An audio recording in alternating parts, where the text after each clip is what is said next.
Welcome back to EduTube, your ultimate guide for zero-semester final term preparation.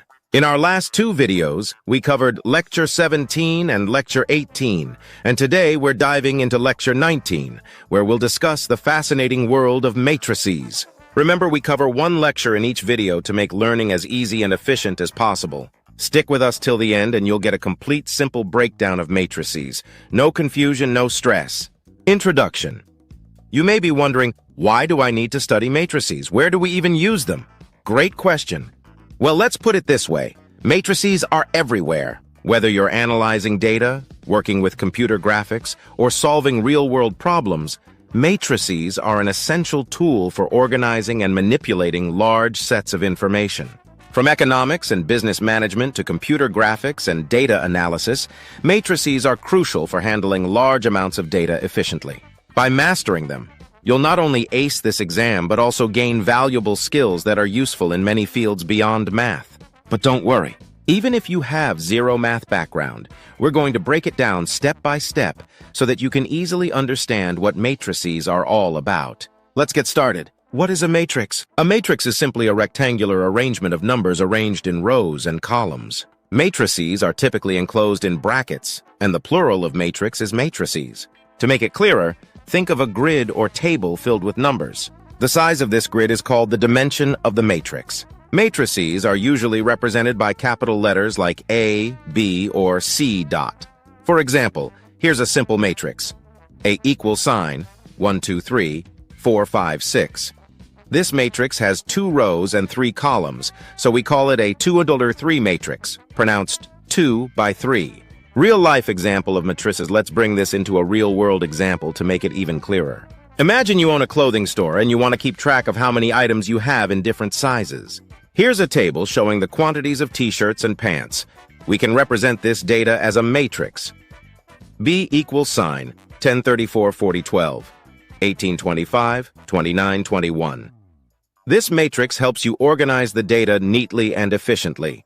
You can easily figure out how many items you have in each category, all thanks to the structure of the matrix. Matrix dimensions. Order of a matrix. The size of a matrix is called its dimension or order. It is written as number of rows x number of columns, for example. 1. A matrix with 2 rows and 3 columns is called a 2x3 matrix. 2. A matrix with 3 rows and 3 columns is called a 3x3 matrix.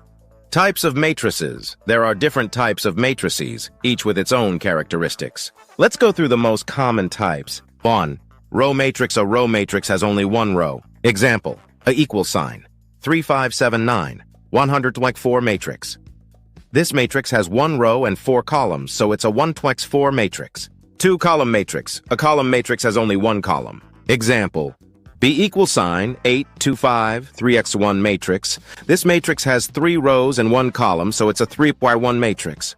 3. Square matrix. A square matrix has the same number of rows and columns. Example, C equal sign, 1, 2, 3, 4, 5, 6, 7, 8, 9, 3x3 matrix. This matrix has 3 rows and 3 columns, so it's a 3x3 matrix. 4. Identity matrix. An identity matrix is a special type of square matrix where all the diagonal elements from top left to bottom right are 1, and all the other elements are 0. Example, I equal sign, 1, 0, 0, 0, 1, 0, 0, 0, 1, 3T3 identity matrix. Multiplicative identity in matrices.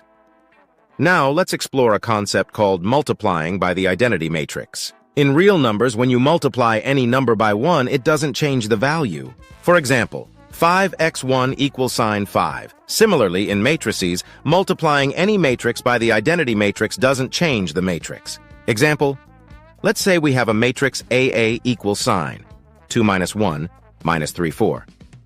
Now multiply A by the identity matrix on I equals sign 1, 0, 0, 1.